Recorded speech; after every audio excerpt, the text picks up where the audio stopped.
Mesdames et messieurs, bonjour, ravi de vous retrouver en cette nouvelle édition de votre programme quotidien Midi au Caire en ce jeudi le 21 octobre 2021. Sans plus tarder, commençons notre édition avec les nouvelles de la présidence. Le président Abdel Fattah el-Sisi a présidé ou a assisté hier au siège de l'Académie de police au Nouveau-Caire à la cérémonie de sortie d'une nouvelle promotion. Le chef de l'État a déclaré à cette occasion que les policiers et leurs familles avaient fait de grands sacrifices pour préserver la sécurité du pays dans une phase critique. El-Sisi a mis l'accent sur l'importance de voir les policiers donner le bon exemple dans le traitement des questions sanitaires. Perihan Farou. Nous devons nous rappeler que les éléments de l'armée et de la police continuent de tomber en martyrs, a dit le président Abdel Fattah el-Sisi en adressant ses salutations et son respect en son nom et au nom de tous les Égyptiens, aux familles des martyrs et des blessés de l'armée et de la police et toutes les catégories de la société. El-Sisi a fait cette déclaration en assistant hier au siège de l'Académie de police au Nouveau-Caire à la cérémonie de sortie d'une nouvelle promotion. El-Sisi a mis l'accent sur l'importance de voir les policiers donner le bon exemple dans le traitement des questions sanitaires. Lors de la cérémonie, des étudiants ont présenté des spectacles de combat qui montrent leurs compétences dans la performance des diverses tâches et objectifs, que ce soit en tir ou en poursuite, et des modèles pratiques sur la façon de lutter contre le crime, en plus de la mise en œuvre des programmes pratiques face aux diverses conditions auxquelles ils peuvent être exposés. Les nouveaux diplômés de l'Académie de police ont esquissé par leur corps, lors de la cérémonie de remise de leur diplôme, le mot « La Nouvelle République ». Le président El-Sisi a ensuite regardé un document sur les efforts des organes de sécurité pour déjouer un plan hostile ciblant des installations étatiques vitales. Le film a montré les capacités des organes de sécurité de traquer les véhicules volés et de faire face aux éléments terroristes qui ciblent des établissements étatiques. Le président a décoré les majors de la promotion de l'Académie de police de médailles d'excellence. Il s'agit des majors de l'Académie des diplômes de droit et des officiers spécialisés. Le ministre adjoint de l'Intérieur, président de l'Académie de la police, Ahmed Ibrahim, a offert au président El-Sisi un cadeau souvenir. Il s'agit d'une fresque où sont gravés les symboles des projets nationaux géants réalisés et qui concrétisent le développement global que le pays connaît à présent. La fresque est surmontée du mot « Nouvelle République » et d'un aigle, symbole du ministère de l'Intérieur, debout avec ses ailes déployées sur la carte d'Égypte, guettant tout ce qui tente de menacer la sécurité et la stabilité du pays. Et le Premier ministre, Dr Moustapha Madbouli, a confirmé hier que le gouvernement égyptien s'efforçait d'atteindre les taux de croissance élevés à la lumière des défis et de circonstances exceptionnelles, surtout avec la hausse de la population, à concurrence de 2 millions de personnes par an. Lors d'un entretien avec le vice-président de la Banque européenne pour la reconstruction et le développement, la BERD, Alain Pilou, le Premier ministre a affirmé que le secteur privé était et restera un élément essentiel et actif dans le processus de développement économique et un partenaire de l'État dans de nombreux projets nationaux. Madbouli a salué le partenariat étroit entre l'Égypte et la BERD et s'est dit optimiste du grand développement que connaîtront ces relations après la fin de la nouvelle stratégie régionale de la Banque 2021-2026.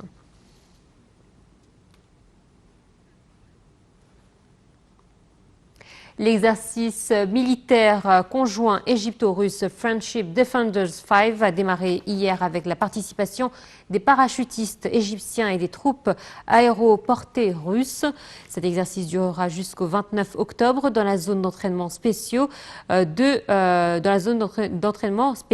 du commandement des troupes de parachutistes. Il intervient dans le cadre du plan d'entraînement conjoint entre les forces armées égyptiennes et celles de plusieurs pays frères et amis en vue de développer et de renforcer la coopération stratégique entre les armées égyptiennes et russes dans les différents domaines.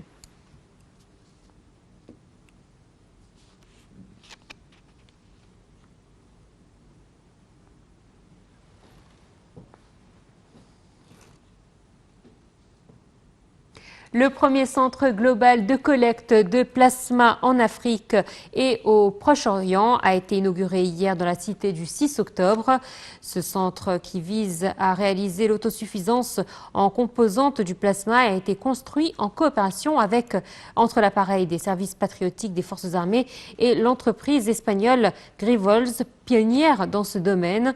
La construction de ce centre intervient dans le cadre des efforts déployés par les forces armées en vue de soutenir et de développer le système médical.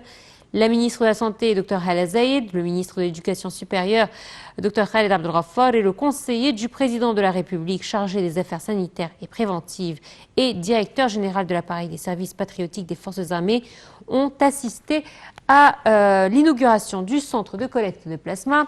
Le PDG de l'entreprise espagnole Grifols et celui de Grifols Égypte étaient également présents lors de cette cérémonie.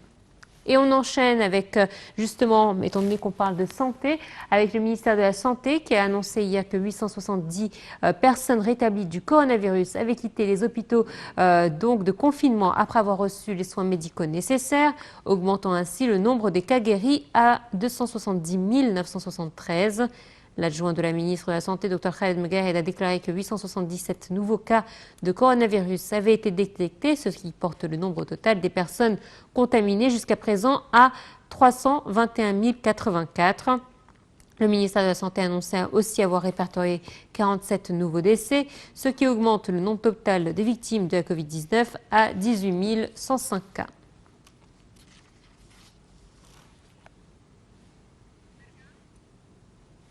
Les partenariats solides entre l'Égypte et la Banque européenne pour la reconstruction et le développement, la BERD, noués au cours des dernières années, ont permis de stimuler la participation du secteur privé au développement. C'est ce qu'a déclaré la ministre de la Coopération internationale, Dr Rania Al-Mashot, lors d'une réunion via visioconférence avec Philippe Lindsay, directeur exécutif de la BERD pour la Corée du Sud, l'Australie, la Nouvelle-Zélande et l'Égypte. Et d'ajouter que ces partenariats ont permis au secteur privé de s'approprier plus de 75% des financements dans le développement contre environ 25% obtenus par le secteur public, ce qui confirme le succès des réformes engagées par le gouvernement pour soutenir le rôle clé du secteur privé dans le développement. La réunion a porté sur les résultats des consultations pour préparer la stratégie commune entre les deux parties pour les 5 prochaines années, avant la réunion du conseil d'administration de la banque le 20 novembre prochain, ainsi que sur les projets en cours mis en œuvre dans le cadre de l'actuel portefeuille de la coopération entre les deux parties.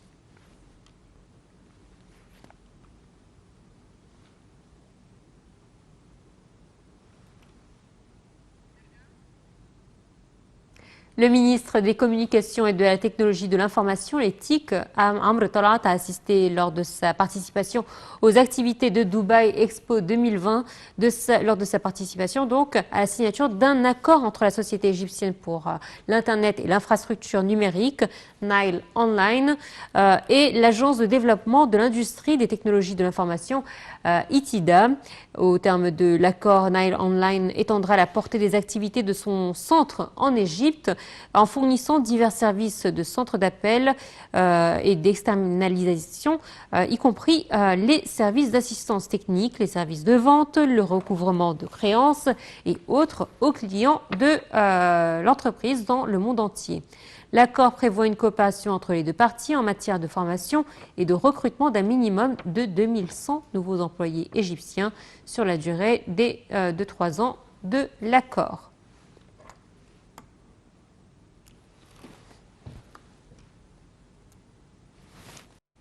Et à présent, je vous propose la rubrique consacrée au tourisme avec le magazine du tourisme.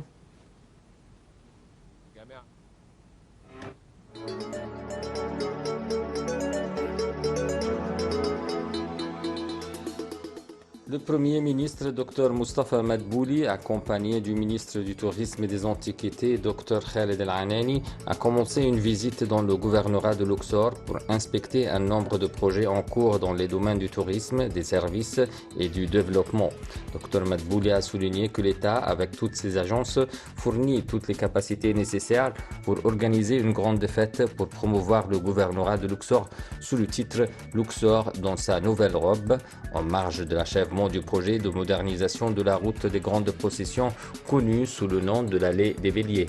Il a confirmé que le président Abdel Fattah el-Sisi suivait de près les préparatifs qui battent leur plein pour organiser cette célébration, à l'instar de la festivité du cortège des momies royales qui a ébloui le monde entier.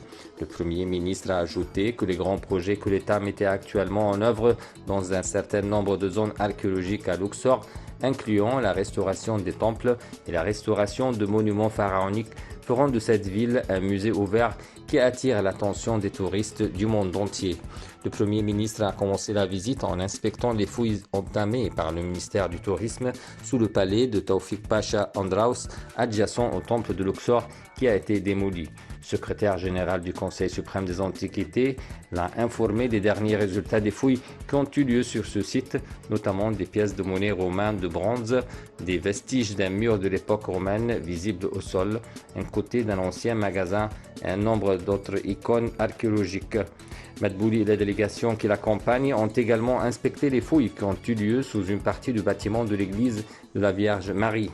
Le Premier ministre Dr Moustapha Madbouli et la délégation qui l'accompagne ont également inspecté le temple de Karnak où il a écouté une explication du ministre du Tourisme et des Antiquités sur les travaux d'aménagement du temple. Dr El-Anani a expliqué que le centre des visiteurs des temples de Karnak a été largement développé en termes de renouvellement des peintures, de l'éclairage et de restauration de la maquette du temple de Karnak. Dr El-Anani a ajouté que l'équipe de restauration du Conseil suprême des Antiquités restaure également la plus grande statue connue du roi Thoutmôsis II, située devant le 8e édifice du temple de Karnak.